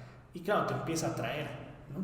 Y empiezas a jugar el juego y es un juego muy interesante porque eres un chico en el año 1000 de un mundo X, no es el planeta Tierra, que va a festejar una fiesta que se llama la fiesta del milenio, ¿no? Y pucha, eso era como que te vendía, ¿no? A vos que estabas al final 98, 99, era, te estoy hablando cuando jugué ese juego, no, 2000 ha debido ser, porque ya estaba así, 2000, 99, 2000 cuando yo jugué el juego, ¿no? Pucha, estamos acabando, entonces te sientes muy identificado con eso de la fiesta del milenio, claro. ¿no? 1000 años, ¿no? Y era un chavo normal, así de casa, digamos, ¿no? Que era, me voy a ir a la fiesta del milenio, chao, ¿no? Vista de arriba, ¿no? Así, y vas moviendo, vas, y entras y empieza así una locura, ¿no? O sea, viajas en el tiempo, salvas el planeta, conoces robots, vas a la Edad Media, ¿no? O sea, una premisa que comienza muy sencilla, que se ramifica a historias tremendamente complejas y donde cada personaje tiene su historia particular, ¿no? Tiene su relevancia, tiene su trasfondo, no es solo acompañante, es muy relevante, ¿no? Ese juego marcó una época para mí, ¿no? Es hasta ahora, y siempre que me preguntan cuál es tu juego favorito, Chrono Trigger, no hay otra respuesta. He jugado muchos juegos, he jugado juegos muy complejos, he jugado juegos con historias muy, muy lindas, muy enredadas, muy simbólicas, pero ninguno ha llegado a ese impacto que ha tenido Chrono Trigger. Y yo pensé que de pronto era, ¿no? Por nostalgia, ¿no? Porque claro, o sea, recuerdas a un juego nostálgicamente, ¿no? Hasta que una amiga me dice, ¿cuál es tu juego favorito? Y yo le digo, es Chrono Trigger. Ay, te cuento que hay para el Nintendo 3DS, ¿no? Que tú tienes. Lo han reeditado y hay para el 3DS. ¿Será? ¿No? Y buscamos así por internet. Y claro, había a la venta, es un poco caro el cartucho, pero nos conseguimos para que pueda jugar, ¿no? No, o sea, ahí jugamos. De ahí me lo prestó también para que yo pueda jugar en el 3DS, pero bueno, ese. Y lo mismo, o sea, le pasó lo mismo que a mí me había pasado hace tantos años, fue que me dijo, de verdad... Se ha envejecido muy bien ese nunca, siempre creí que un juego que usaba muy bien la música, con los personajes, todo, era el Ace Attorney, ¿no? Que tal vez lo conoces por el DS, que es este juego de abogados de Capcom, que es muy bueno también, que es una aventura gráfica. Pero ella me dice, hasta que vi este juego, y este es el que mejor, o sea, el que nunca me había impresionado tanto un juego en eso, ¿no? En el conjunto, música, historia, etc. Es un juego impresionante. Si alguien me dice, ¿qué juego tienes que jugar alguna vez en tu vida? Y no lo has jugado hasta ahora, y no has jugado Chrono Trigger, hazte el favor de jugarlo, ¿no? Por suerte ahora hay, bueno, si tienes plata te puedes comprar para Super Nintendo el cartucho, que a veces sale en eBay a la venta en precios exorbitantes. Pero si no tienes plata para comprarte el super mega cartucho, lo mismo pasa con el Nintendo 3DS. No, o sea, no es barato, es un cartucho caro ahora, ¿no? Pero he visto que hay, por ejemplo, en Steam, ¿no? En Steam está el Chrono Trigger, una versión remasterizada, no remasterizada, pero adecuada, digamos, a la tecnología actual, que al principio surgió con muchos conflictos, tuvo muchos conflictos de que no estaba bien optimizado, que no estaba bien desarrollado, que no estaba bien, pero que he visto que a la larga ha ido refinando y siempre está de oferta, cuesta $7, creo, cuando se pone oferta, y cuando no está en 15 o algo por ahí. O sea, no es una locura, ¿no? Entonces siempre digo, tienes que probar ese juego por todo lo que involucra narrativamente, personajes, historia, desglose, ambientación, ¿no? Música. De hecho, en las Olimpiadas de este año, dos de las piezas, es uno de los pocos juegos de los que se han usado dos piezas musicales en la entrada de los... Claro, empieza en Tokio, entonces. Claro, en Tokio usaron, toda la música que usaron para que entren los deportistas era música de videojuegos. Sí. Y dos de esas eran de Chrono Trigger, una que es la de Frog Theme y otra la de Robo, ¿no? La música de Robo, que es un personaje, ambos son personajes y o sea, la música es espectacular, ¿no? Vale mucho la pena. Ese es Chrono Trigger. O sea, me gusta que el videojuego puede ser desde un Tetris, un Snake en un Nokia, hasta un juego con niveles de complejidad narrativa y musical y todo esto y de historia que realmente hace que es una experiencia. El concepto como tal de videojuego te dice que cualquier cosa lúdica que esté en una pantalla es un videojuego, ¿no? Entonces vas a encontrar juegos desde en calculadoras, ¿no? Que yo tenía un amigo en colegio que tenía una calculadora programable de estas HP en su momento y logró encontrar un código para poder programar el primer mundo de Mario Land, por ejemplo, ahí. Claro, no había Mario, ¿no? Era un simbolito Q, no sé cómo era, pero tú lo usabas. El mundo sí aparecía todo armado, ¿no? Puedes encontrar desde calculadoras hasta en las computadoras más potentes que vas a encontrar, ¿no? De hecho, hay gente que agarra el clásico Doom, ¿no? El Doom antiguo, el de DOS, y lo va porteando, ¿no? A todo dispositivo que encuentres. Es una comunidad bien chistosa porque ves así un refrigerador con pantalla LCD corriendo Doom, ¿no? Y que lo controlan así con los botones de la pantalla. No sé, es así, o sea, el Doom lo encuentras en todo lado corriendo.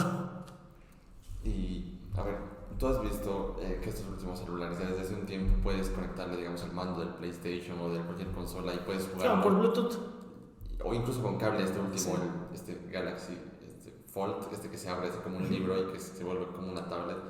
Y eso puedes conectar a la tele, digamos, entonces básicamente tienes el control de un PlayStation y la tele y un juego, entonces... Sí, de hecho yo no tengo nada en contra del juego móvil, ¿no? Lo único que tendría en contra es los micropagos, ¿no? O sea, que es abusivo, o sea, los juegos abusan de pay for win, o sea, pagar para ganar, ¿no? O sea, sí. Quieres ganar algo, totalmente. Pagas, entonces tienes una mejora que te hace más potente y puedes avanzar, ¿no? Entonces los hacen muy aburridos, me parece a mí, ¿no? En ese ámbito, los juegos que caen en eso, ¿no? Pero de hecho yo he jugado así jueguitos en celular que me parecen muy lindos, me parecen muy buenos, ¿no? Durante un tiempo jugué el PUBG en celular, ¿no? Pero, digamos, hay juegos como Alto, ¿no? Se llama así Alto, ¿no? Que es un juego de estos runners, ¿no? O sea, donde vas corriendo, que estéticamente es muy, muy lindo y es muy relajante, su música es preciosa también, ¿no? De hecho, hay este clásico también de correr y recoger moneditas, que es el de... Subway Surfer, ¿no? Subway Surfer, que también me parece muy lindo, ¿no? Muy, muy bonito, muy interesante, y no me parece que tengan una lógica abusiva, ¿no? O sea, sí, puedes pagar para comprar más gemas, etcétera, pero también las puedes conseguir jugando bien, ¿no? Entonces, no es tan abusivo, ¿no? Hay otros que son tremendamente abusivos, ¿no? Candy Crush es tremendamente abusivo, ¿no? Porque te da vidas y si no, no avanzas y solo te queda pagar, ¿no? Esa parte no me gusta, pero el jugar en dispositivos móviles es algo que me parece genial. Me parece una evolución natural, si quieres, de un aparato como el celular, porque claro, se va complejizando, va adquiriendo juegos. Los celulares no nacieron con juegos, pero sí nacieron con la idea de que era algo que se movía, se llevaba de aquí para un lado y la gente lo hurgaba para distraerse, ¿no? Así le decían hasta en el Motorola StarTAC, que no tenía pantalla ni siquiera LCD en su momento, la primera versión, sino tenía lucecitas, ¿no? La gente usaba haciéndolo sonar para hacer musiquitas, ti, ti, ti, ti, ti, ti, ti, ¿no? Entonces siempre había ese grado de entretenimiento con el móvil, ¿no? Ahí, digamos, hay como una competencia fuerte entre las consolas portátiles, de las que obviamente la banderada es Nintendo, siempre ha sido la bandera de las consolas portátiles, excepto por la pequeña etapa en la que estaba la PlayStation portable, la PSP, la primera, ¿no? PSP, porque la PSP Vita fue un fracaso, digamos, ¿no? Fue Nintendo, ¿no? Entonces ahí hay como una competencia ahora sí con este tipo de dispositivos, ¿no? Móviles de suficiente potencia como para correr un juego que vaya más allá de lanzar cositas, esto, ¿no? Sino que ya es un juego mucho más completo, ¿no? Más complejo. Ahora sí, otra vez ha estado como una batalla dentro de los dispositivos móviles, ¿no? El Steam Deck, ¿no? Ya va a salir, o creo que ya ha salido en realidad, que es muy potente, ¿no? Y hay consolas chinas, portátiles, ¿no? Retro y otras más actuales, ¿no? Anbernic desarrolla consolas, digamos, que pueden correr distintos niveles, ¿no? De potencia, etc. Entonces, el juego móvil siempre me pareció interesante, ¿no? Porque es también una muestra de la capacidad y de la evolución tecnológica del ser humano, ¿no? O sea, el poder llevar a algún lugar una experiencia lúdica siempre ha sido una muestra de la capacidad del ser humano tecnológicamente, no solamente desde el videojuego, sino desde el hecho de poder hacer algo portátil para jugar, ¿no? Para hacerlo lúdico, desde los ajedrezes portátiles, ¿no? Así como que cerrabas y llevabas las fichitas, eran una muestra de ingenio humano, ¿no? O sea, ya no necesitabas una mesa grande con un reloj, necesitabas una cosita que abrías y colocabas las fichitas, ¿no? Entonces, eso se va a dar y se ha dado con los juegos, ¿no? O sea, se han vuelto portátiles, la gente juega en más lugares, en diferentes escenarios, etc. Sí, es casi llevarte una consola a todos lados. Incluso ahora que se le puede añadir mandos físicos, eso hace que... Claro, o sea, lo hace más cercano a la experiencia tradicional de juego, ¿no? De hecho, hay para acoplar, ¿no? Aquí colocarles manditos también, ¿no? Es algo que se vuelve natural. Yo no puedo jugar muy bien en el celular con la pantalla, se me hace un poco incómodo, si es que no es un juego de deslizar o de mover, ¿no? Pero cuando le pones un control ya no tienes como una excusa, ¿no? O sea, se juega muy similar a como cualquier consola. Sí, los primeros juegos, me acuerdo, de celular para pantalla así táctil, tenían muy bien, o sea, realmente la pantalla lo usaba. A mí me acuerdo de Angry Birds, de ese Fruit Ninja que era... O Ninja Fruit, creo que era. Sí, eso de cortar fruta, entonces, ese tipo de juegos que realmente necesitabas solo tus dedos, digamos, ¿no? Pero ya después han tratado de... Y ahí te complica un poco, pero... Claro, te complejiza bastante, ¿no? Ya cuando tienes que tener varios botones, etcétera, y... Claro, con la pantalla no alcanza, es bien incómodo jugar solo pantalla, ¿no? Entonces necesitas algo más. Peor si tienes manos grandes, ¿no? O sea, es más complicado todavía. Sí. De hecho, es algo con lo que sufro con el Switch, ¿no? O sea, luego de un rato de jugar me duele porque mis manos son largas, ¿no? Entonces sí me molesta jugar. Tú decías ahora ¿qué se llama el juego? Chrono Trigger. O sea, que su historia es como para contar en un libro o en una película. ¿Y tú verías esta película si hicieran de este juego? No. Bueno, en realidad hay un OVA de Chrono Trigger de antes, o sea, de la fiesta, etcétera. Hay OVAs, ¿no? Como videos, ¿no? O sea, que son creaciones hechas en torno a eso, oficiales, ¿no? Pero creo que un videojuego es un videojuego y narrativamente funciona como videojuego. Un videojuego es una experiencia interactiva, ¿no? Es una experiencia en la que tú decides cosas, haces cosas. El mundo del juego cambia en torno a lo que tú haces, ¿no?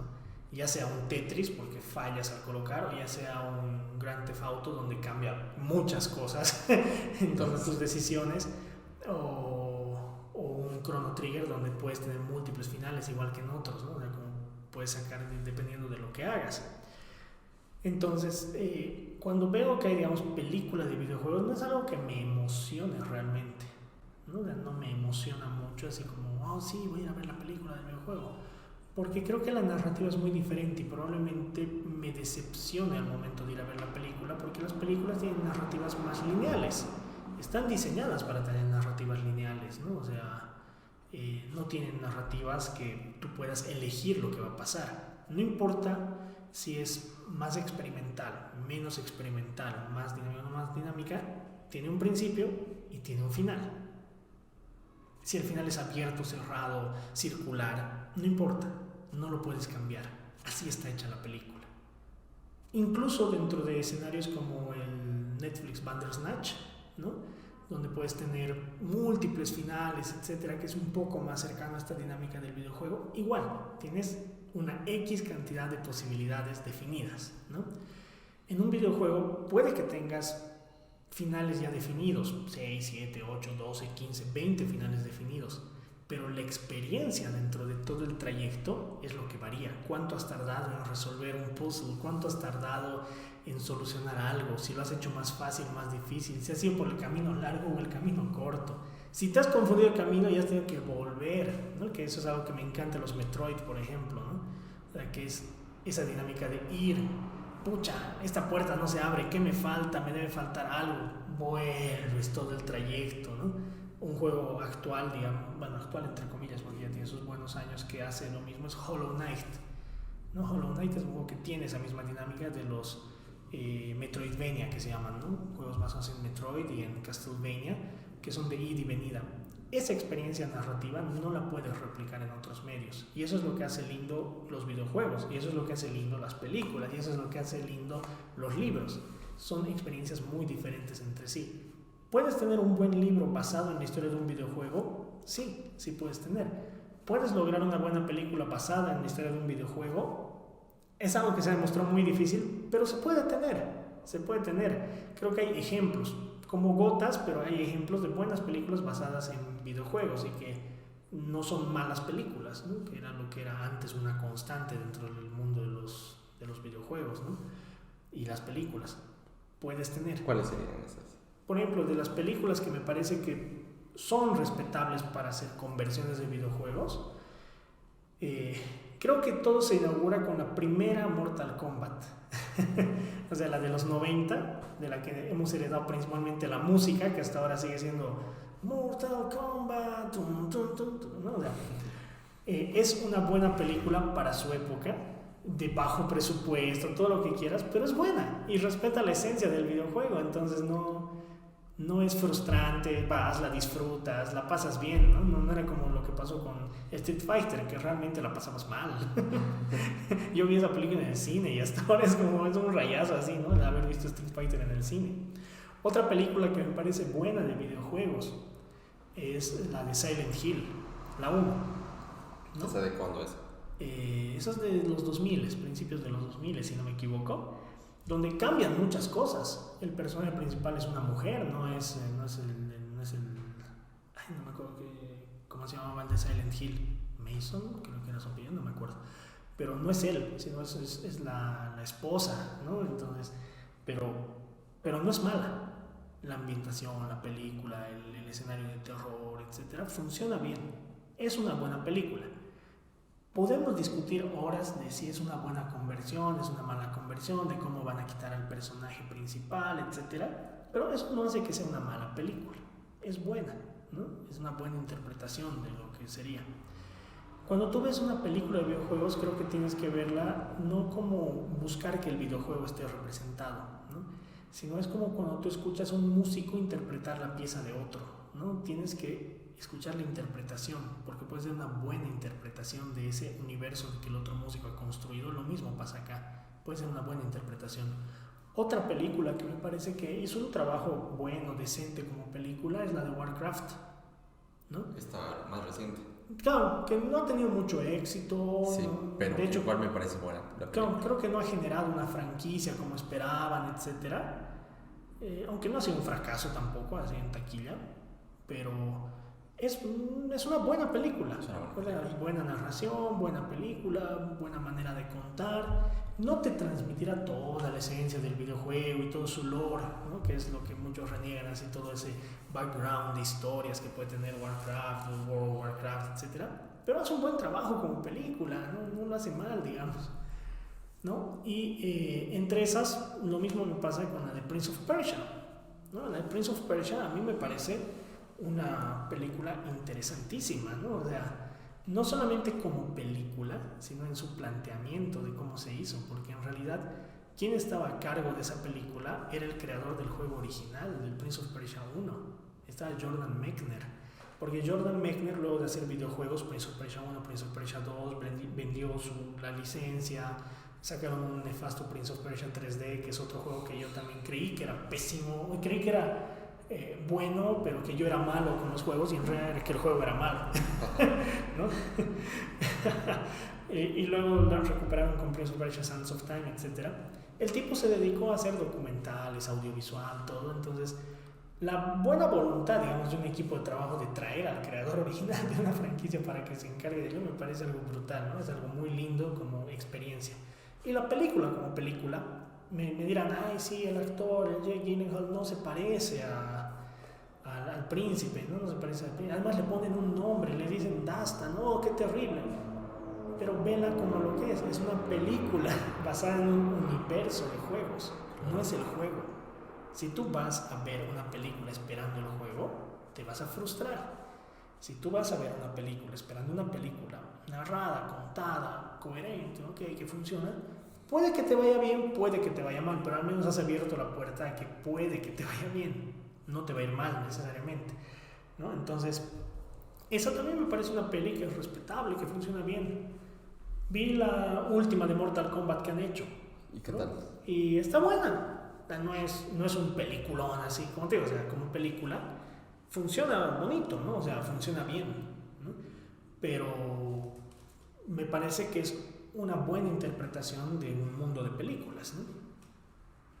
Pero más que todo siento que las películas que se adaptan de los videos son las que tienen historias como así más complejas, ¿no? Para que se puedan contar, porque si el juego es muy simple, no sé si daría para hacer una película. No sé, o sea, el problema de los juegos simples es que como no tienen historia, no hay mucho que explotar. No lamentablemente aquí quieren explotar todo, ¿no?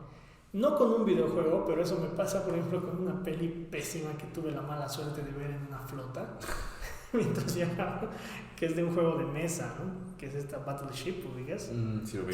O sea, la peli es pésima porque ¿qué puedes explotar de ahí? No sé, o sea, es un juego en el que era A5, me diste, ¿no? Entonces, solo compras, digamos, el nombre para atraer cierto público y le metes una historia cualquiera y en algún momento pones de, oh, debes disparar a la A5, ¿no? Y es como, no, tampoco puedes hacer películas, y no creo que se necesite hacer películas de todo, no sé, hacer una película de Tetris, por ejemplo, claro. No sé, te va a pasar lo que le ha pasado a la película de los emojis, ¿no? O sea, no la vi, una pero basura de película que no tiene sentido alguno, solo para explotar los dibujitos del celular. Para explotar los dibujitos del celular, del pinche celular, no tiene sentido, ¿no? Entonces, no estoy en contra de las películas de videojuegos, creo que hay buenas, creo que hay pésimas, ¿no? Pero siempre hay que verlas con los ojos de lo que son películas. Y de esas últimas, la de Sonic, ¿cómo la has visto? La de Sonic me ha parecido interesante, la he visto muy de pasada porque la estaban pasando en la tele, ¿no? No le puse mucha atención, no fui a verla tampoco así muy emocionado, ¿no? Pero lo que he visto estaba buena, o sea, estaba divertida, estaba chistosa, funcionaba, y por lo que he visto a la gente le ha gustado, ¿no? Le ha gustado. Tal vez es una deuda pendiente que tengo con gente que le gusta el videojuego, pero como te digo, no es que me apasione ver películas de videojuegos, ¿no? O sea, si las agarro, cambiando el canal, las agarro, digamos, ¿no? Y bien, la veo. A la única que fui así como, quiero ver qué han hecho es la de Prince of Persia, porque era como que me interesaba mucho el juego. Puede salir algo bueno, porque es como adaptar, no sé, bueno, la comparación es diferente, pero al adaptar un libro, los fanáticos del libro casi nunca quedan contentos, pero sí hay ejemplos de buenas adaptaciones, digamos. Claro, exacto, es que lo mismo, si vas a esperar el libro a la película, no vayas. No, por eso te quedas con el libro, ¿no? No vayas, o sea, no vayas, lee tu libro otra vez, ¿para qué vas a ir? Un libro de 500 páginas en una película de 2 horas, no, pues, o sea, si vas a esperar las 500 páginas resumidas tal cual en 2 horas. O tus detalles favoritos no los van a poder no ver vayas, todos. Esa es la cuestión, no vayas, así de simple. Claro. Mejor no ir, no te decepciones, no fracases en el intento. Si vas a ver una película que es una interpretación de algún director o de algún autor sobre una obra y vas a bancarte que te está mostrando su visión, anda y vela. Y por ahí te encuentras como El Señor de los Anillos, que es una obra genial, pero que tiene 1000 cambios de la obra original. Hay cosas que faltan, hay personajes que no aparecen y que en su momento eran como no importantes para la trama, pero eran relevantes para los lectores, ¿no? Tom Bombadil es un buen ejemplo, ¿no? Que no aparece en las películas para nada, ¿no? Pero eso no le hace una mala película. Son muy buenas películas que son hechas a partir del universo creado en un libro. Tú que eres fanático de Harry Potter, ¿cómo has visto las películas y los libros y todo este tema? Siempre prefiero los libros, por muchos factores. Por muchos factores prefiero los libros, ¿no? De hecho, yo vi la primera película el año 2001 cuando se estrenó en el cine. Una amiga me dijo que vayamos a ver y no me gustó, para nada, ¿no? O sea, yo la sentía como una película muy niña, muy infantil, ¿no? O sea, no era como para mí, digamos, ¿no? Probablemente para otro público, sí. Y hasta ahora la veo y no me gusta esa película. Pero he leído el primer libro y sí me gusta, porque es diferente, o sea, tiene tramas que no se desarrollan. Entonces, ahí por ejemplo yo fui y la peli no me gustó. Y no me vas a hacer que me guste ahora porque me gustan los libros, digamos, ¿no? De hecho, siempre digo, es una peli que no me agrada, no me gusta.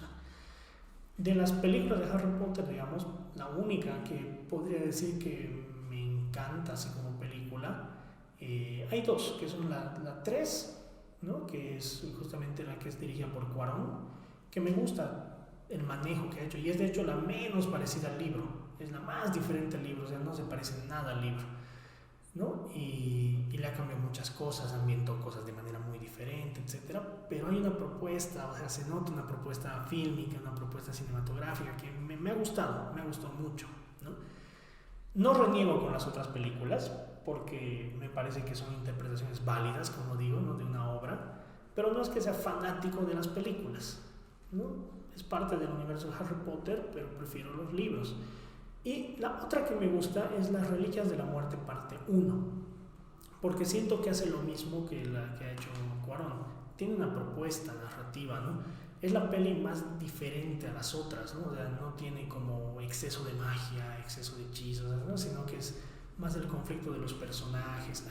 Mi escena favorita probablemente de las películas de Harry Potter está ahí, ¿no? Que es cuando empiezan a leer los muertos en la guerra mágica, ¿no? Y son solamente tomas de ellos caminando, ¿no? En plano general, en distintos lugares, buscando esto que son los Horcruxes famosos, ¿no? Y van leyendo una lista, y me encanta el diálogo que comienza y dice, leeremos la lista de los caídos en la batalla, ¿no? Por suerte la lista de hoy es corta, ¿no? Y empieza a dar una lista que nunca acaba, lista de personajes que habían ido falleciendo, que claro, te da a entender que son varios días de varias listas que está leyendo, ¿no? Pero que lo contaron muy bien, ¿no? Esa escena me encanta mucho, y creo que es muy, muy buena en cuanto a su manejo. Por eso me gustan esas dos como películas, y las disfruté mucho, digamos. ¿Y qué opinas de estas últimas de Animales Fantásticos? La primera me ha gustado, me parece interesante. Lo interesante es que no hay un libro base, ¿no? Porque Animales Fantásticos es como un diccionario de bestias y criaturas y todo, ¿no? En cambio la otra es como más ya es una historia, claro, ¿no? Es ya contarte la historia del autor. La primera me gustó y la segunda me disgustó mucho. La primera me pareció muy linda, ¿no? O sea, bien contada, y de hecho es un universo bello a nivel de las criaturas que se muestran, ¿no? Hay un bestiario fabuloso, ¿no? El bestiario es como enciclopedia, ¿no? de criaturas, y es fabuloso, es muy lindo.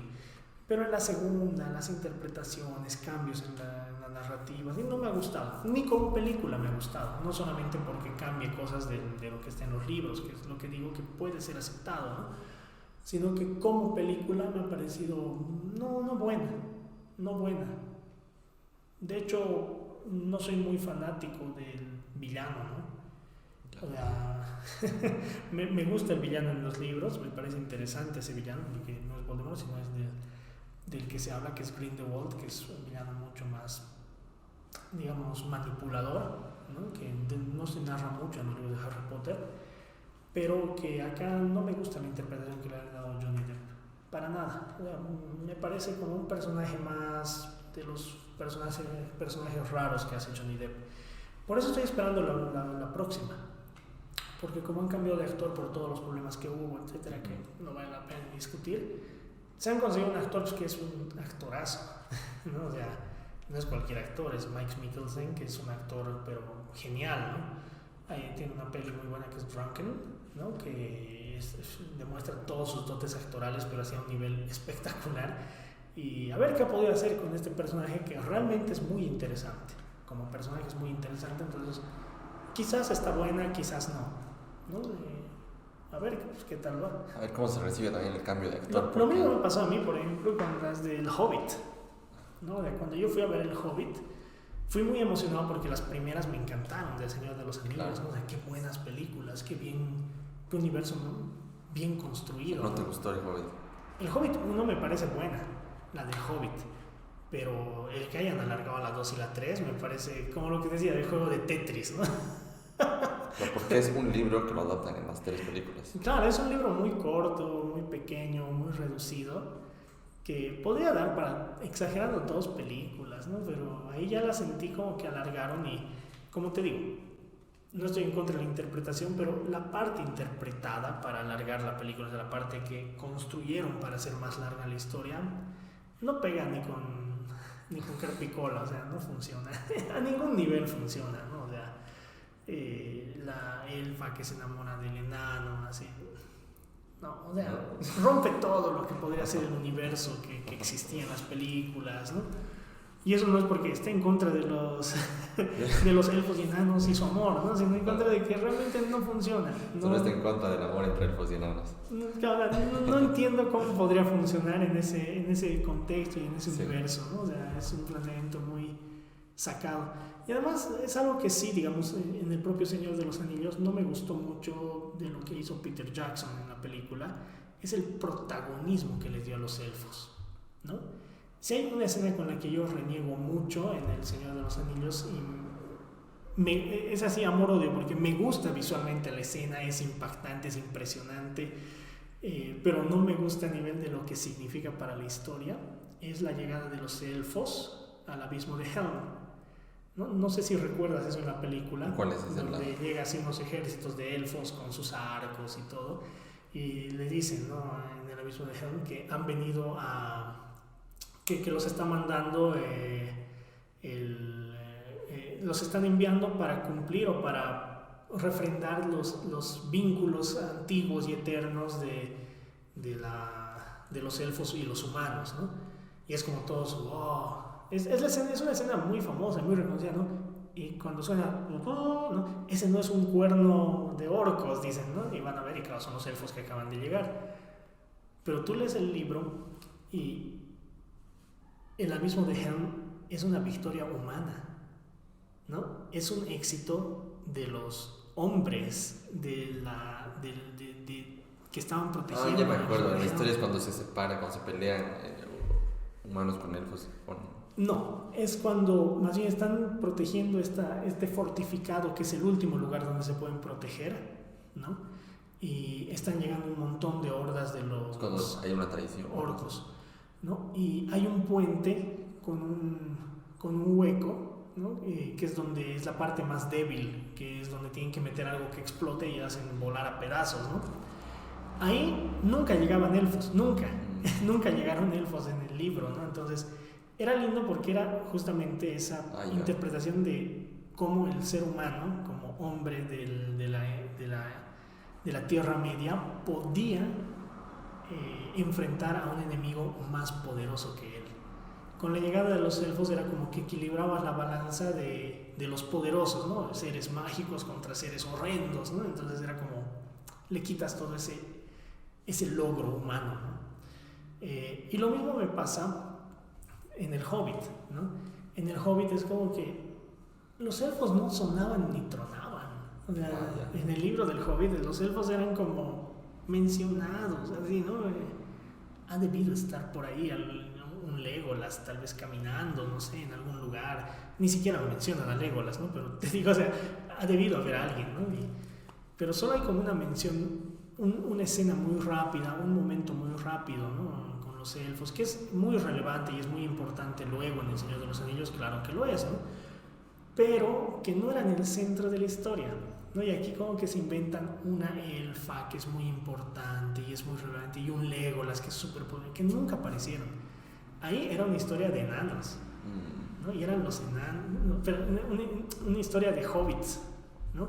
Y enanos. El hobbit era súper relevante, de ahí el título, ¿no? Y los enanos, ¿no? Que querían recuperar su montaña, ¿no? Y se enfrentan a un dragón y es súper interesante y aparecen humanos, pero era una historia de enanos y un hobbit, ¿no? El hobbit. Siento que ahí en las pelis sí no lo hicieron bien porque le quitaron eso, ¿no? a la historia. Nuevamente, como interpretación puede ser válida, pero como películas no me parecen buenas porque incluso son lentas, son pesadas, tardan en ocurrir las cosas, ¿no? O sea, alargaron mucho, alargaron demasiado. Lo que no queremos que se alargue demasiado, creo que es este episodio. Sí, que ya está por las 2 horas. No, sí. Y que de hecho, creo que prefiero cortarlo así cuando todavía hay mucho tema de conversación, porque sí, creo que podríamos estar, como me has dicho, 3 horas hablando de un solo tema. Sí, de hecho, ahorita hemos saltado a, digamos, películas un poco, no hemos hablado, no hemos acabado acabado de los videojuegos. No, hay bastante tema pendiente de esto y tema. más cosas que quería preguntarte, de otros temas, que ojalá se pueda dar en un próximo episodio, en un futuro. Tú me avisas, venimos, charlamos. Por ahí no te va bien con el episodio, pues entonces ya no me invites, por ahí la gente se aburre. Pero si se divierten y les gusta y quieren escuchar más, venimos y seguimos hablando, ¿no? No, seguro que sí. Pues ya no sé, de más sobre videojuegos, más actuales, o sobre cine, como decías, ¿no? Sobre educación, que es otro de los factores que me parece interesante, ¿no? O cómics, ¿no? Que es otra cosa que me apasiona y me gusta, ¿no? Mucho. Entonces hay así un universo de cosas que pueden charlar. Hay muchas cosas. Antes de... O sea, me gustaría decir, tal vez me puede pasar y yo anoto una lista, no sé, 5 juegos que tú aconsejes a la gente que sí o sí tendría que jugar, aparte de que ya has mencionado. Mira, ahorita te los digo, así rápidamente, para que quede ahí grabado. Que ya te dije, Chrono Trigger, pero no lo vamos a meter en la lista porque... ¿Por qué? Ya está por encima de cualquier lista. Pero otros 5 títulos o franquicias que se deberían jugar, creo yo. Lo que te decía hace rato, ¿no? Chrono Trigger está por fuera de esa lista, está muy por encima, así que ese lo sacamos. Creo que todos tienen que alguna vez jugar algo de Tetris. Cualquier versión, hasta la del celular, del jueguito, etcétera, creo que es necesario que todos tengan la experiencia de jugar un Tetris. De hecho, yo lo uso como dinámica dentro de una de mis clases de posgrado. Luego de eso, otro juego, otra saga de juegos que creo que hay que conocer es The Legend of Zelda, ¿no? Algunos de los juegos de The Legend of Zelda. Yo recomiendo de Nintendo 64 el Ocarina del Tiempo, si es un poco más oscuro, el Majora's Mask. O el último de Switch, que es muy pero muy bueno, aunque cambia muchas dinámicas originales del cómo era Zelda, ¿no? La saga de Zelda, que es el Zelda The Breath of the Wild, ¿no? Que son es bueno, pero es diferente a los otros, ¿no? Eso hay que entender. Otra saga que creo que alguna vez hay que jugar, sí o sí, para entender también el contexto de hoy en día, es Grand Theft Auto, ¿no? O sea, es una saga que ha cambiado mucho en los juegos. Cualquiera de los... Sí, o sea, el GTA V, digamos que es el más complejo, más completo, pero el San Andreas, ¿no? Es muy bueno también. El Vice City, ¿no? Que el Vice City es como que el que ha inaugurado estos Grand Theft Auto en 3D, ¿no? O sea, entonces vale la pena cualquiera de ellos, pero el 5 digamos que sería una buena opción. Yo no lo he acabado ese juego, lo he empezado y de hecho me acusan mucho de no haberlo acabado. Digo, pero no lo has acabado, te he dicho que es un juego así, pero es muy largo, es súper largo, ¿no? Dentro de ese top, no por ser mis favoritos, pero voy a poner también juegos más actuales que creo que son importantes de jugar. The Witcher 3, ¿no? Es un juego impresionante, The Witcher 3, ¿no? Es un juego realmente impresionante, vale la pena en cualquiera de sus versiones, ¿no? Consola, computadora, la de Switch, por ejemplo, que tiene desescalada gráfica, todo lo que quieras, pero igual está muy bien porteado, ¿no? Entonces... es un juego que vale la pena jugar, temáticas adultas, fuertes, etc., ¿no? Y otro juego de los recientes entre comillas, pongámosle los últimos 5 años, que creo que vale la pena probar alguna vez, es Cuphead. Cuphead, así Cuphead, cabeza de taza, literal. Es un juego muy lindo, visualmente hecho a mano, los dibujos, o sea, tiene una historia de superación de los que lo han hecho así, ¿no? Para poder sacar un juego por ellos independiente y difícil como los juegos de antes, así, muy pero muy difícil, ¿no? Vale la pena, está en muchas consolas, está en PC, entonces no es difícil de encontrar. Es muy bueno eso. Y un plus, así una sexta opción que es para los que quieran algo de peleitas. Creo que todos tienen que pasar en su vida en algún momento caer o resbalar en jugar Super Smash Bros. ¿No? El último es muy bueno, el Ultimate de Switch vale la pena y es un juego que creo que todos tienen que probar alguna vez. O sea, ¿cualquier Smash Bros. O el último es bueno? Cualquiera es bueno, pero el último está muy bueno. O sea, es como se llama Ultimate por algo, ¿no? Es la versión más refinada y pulida de lo que son los Smashes, ¿no? Y vale la pena, creo, jugarlo alguna vez. Así que ahí tienen las opciones de juegos que recomiendo para probar. Pues ojalá, yo no he jugado creo ninguno de los que has recomendado, ni siquiera Zelda, yo sé que soy fanático de Nintendo. Bueno, algo que siempre dejo que el invitado, digamos, como dé un mensaje final de lo que sea que te ha faltado puntualizar o algo que quieras decir de lo que sea que hayamos hablado. A las personas que son mayores, como tú dices, dense la opción de jugar algo. Dense la opción de jugar y aprender de los juegos, ¿no? O sea, hay muchas cosas que se pueden explorar, que se pueden aprender, que se pueden desarrollar y creo que vale la pena. Y a los que son más changos, no vivan solo en los juegos, ¿no? O sea, vivan más allá de jugar, o sea, tengan otras experiencias, jueguen. Nadie dice que no, yo juego 1 o 2 horas al día, casi todos los días, excepto cuando tengo muchos trabajos, que hacer, pero juego 1 o 2 horas al día y les dedico así sagradamente a jugar, tengo con amigos, pero no le dediquen solo a jugar, ¿no? A menos que sean jugadores profesionales y aún así dense oportunidad de vivir otras experiencias, ¿no? Y vale la pena vivir todo el mundo, ver películas, hacer todo, ¿no? O sea, es algo muy lindo. Me encanta, matizas los dos extremos, a los que nunca han probado, dense la oportunidad de conocer esto y a los que solo juegan, no se pasen tampoco, ¿no? Busquen un equilibrio ahí. Entonces, gracias Pablo por pasarte por acá, por aceptar la invitación y por pues hablarnos por unas 2 horas casi. Gracias a ti, ha sido lindo, ¿no? Realmente, como te decía, escucho los podcasts y me parece que es una iniciativa súper rica, ¿no? Súper rica, las discusiones que motivas, me parece súper lindo. No, y más con invitados como tú, que realmente no tengo que esforzarme tanto en sacarles cosas, sino que realmente tiene mucho para decir sobre estos temas y sobre muchos más, entonces espero que te pases otro momento para hablar. Cuando tú quieras, como te digo, si tiene éxito, tú me invitas. Como has visto, este formato te da la posibilidad de, digamos, dar tu opinión tan extensa como quieras, entonces eso es lo que me gusta. Exacto. No hay un límite de tiempo, así que el límite lo marcamos nosotros. Y ojalá nos den algún comentario de qué tema les gustaría que hable Pablo, así con gusto él viene y nos comenta de lo que digan lo que quieran de lo que se hable.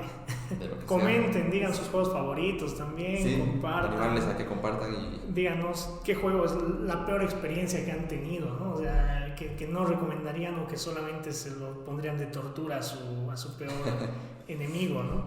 Sí, pues no, una vez más gracias Pablo y este ha sido Sobrepensando con Pablo Bustamante.